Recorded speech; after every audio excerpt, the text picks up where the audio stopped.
So we've got a switch on the bottom here, and as long as you turn these two on within a sensible time frame of each other, again they're going to bind no problem.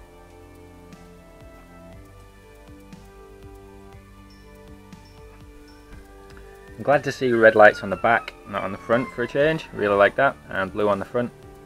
Nice and easy. When you first power up, the front two lights are going to blink alternately, and then when you are bound, they'll be solid. When you're in headless mode, the front two are going to blink together slowly. When you're in video mode, and the front two are going to remain solid, and the back will blink alternately. When you hit low power, like LVC cut off, the front two will be solid, and the back two will blink quickly. To get into headless mode, press the left stick half a second. You get the on-screen prompt there. Same again to turn it off. If you press and hold the left stick, it's going to want to flip, and then it's looking for a direction from you. The right stick is going to change between your two rates, so it starts off pretty sedate, and then you can press the right stick for expert mode. It's still got self-level, it's still got limited rates, but there's no height holding on this one that I can tell at all, and it's super smooth. It flies great. Yours a little bit slow, but you'll see that in a moment. To get into the menu, this is mode 2, you'd have the left stick all the way down, and then press and hold the right stick. Now from here you can format your SD card, but basically this is to play what you've saved onto the SD card. Now this didn't work with a H107, you could play things on there, but you couldn't save the real-time flights. Obviously there's no SD card in here, so this is pre-recorded flight, just a first test. Flick through to the next one. So you can't fast forward and rewind, but you can cycle through the clips. When you want to get out of the video play function, just press anything on the right stick to bring up that. To the bottom of the menu, and then right to exit. Everything's with the yellow on stick. The last two buttons, this one does nothing, whether you hold it down or press it.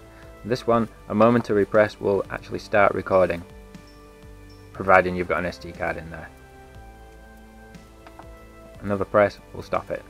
Now when I first put a card in here and pressed this, it wanted to format from this menu, but you can do it in the sub menu as well.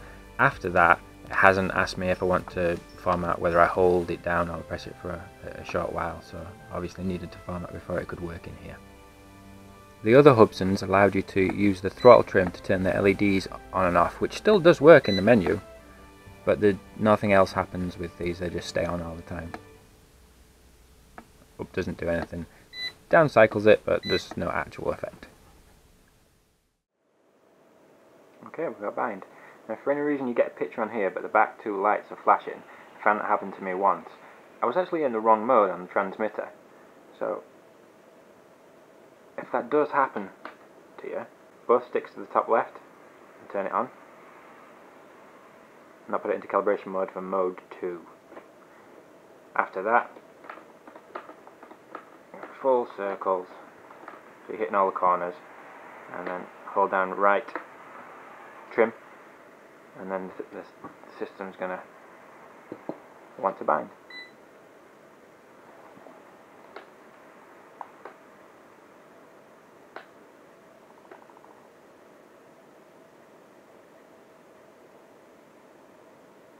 Okay, no problem picking it up in the Kyling JJ Pros. My Quantums pick those up as well. Let's just start recording on the Quantums.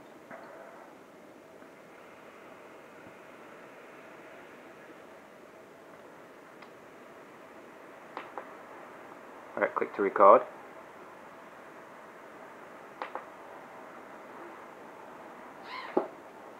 Okay. And we're recording now with one short press on that, as long as you have a memory card in there.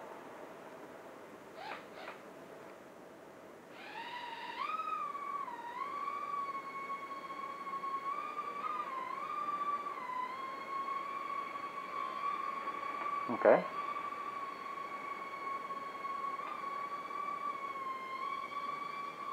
So it's super smooth and stable, this guy. Rates are really mellow. and yaw is lovely, really slow and smooth. You can put a tiny amount in it. In fact, this transmitter is not like the other Hubsan ones. The tension on these sticks is really low. There's no huge springiness that you have to fight. That's so much nicer. And there's no self-leveling going on here. I've got full control over the height, and it will keep going up and go down if I'm not inputting. Oh, go ahead, Hubsan. Nice work. Really nice work. There's no robotic feeling self-level here at all. It's super smooth. Fantastic. Okay. That's a very pleasant surprise. So let's see, that's your full yaw in lowest rates of the two that you've got, and then full stick inputs.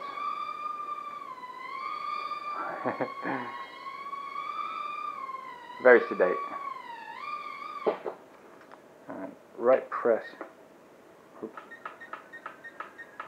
I went into the menu because I've got that held down, and the left stick held down and held that. If I just press it once, it's going to put it into expert mode. This gives us slightly faster yaw. It's pretty sedate. For line of sight, that's pretty sedate. For FPV, you don't really need it a lot faster for something like this. It's a bit jerky otherwise, but like the little MGX I just did a video of, this yaw is beautiful. You can put a tiny bit of yaw in. It eases into it beautifully.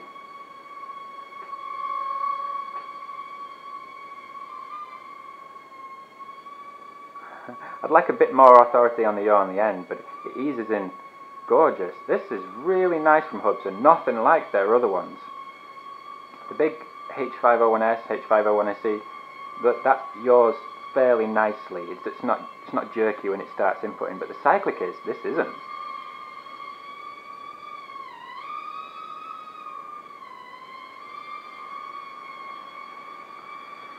Now unfortunately we've got a slightly narrower camera than I would like on this. I don't know what it is exactly yet, but it's a lot smaller than the kind of micro cams that I've been using on the Scisky and what have you. And certainly the F797T, the little camera, and the Eachine brushed micro, the QX90, they've all got a lot wider cameras. Okay, so let's see punch out. Not loads. We're towards the end of the flight now, but there's not loads of punch out, but plenty for coasting around. Really plenty of pop.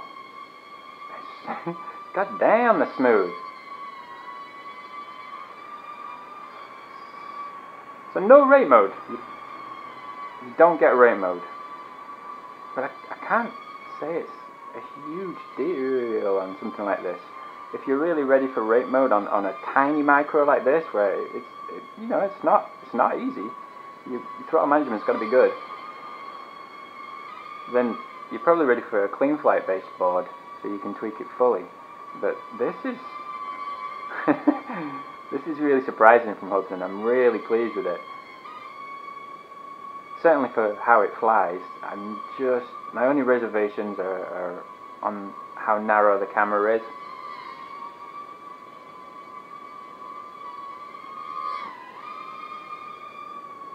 Okay, now we've got some flashing lights, so we should come down.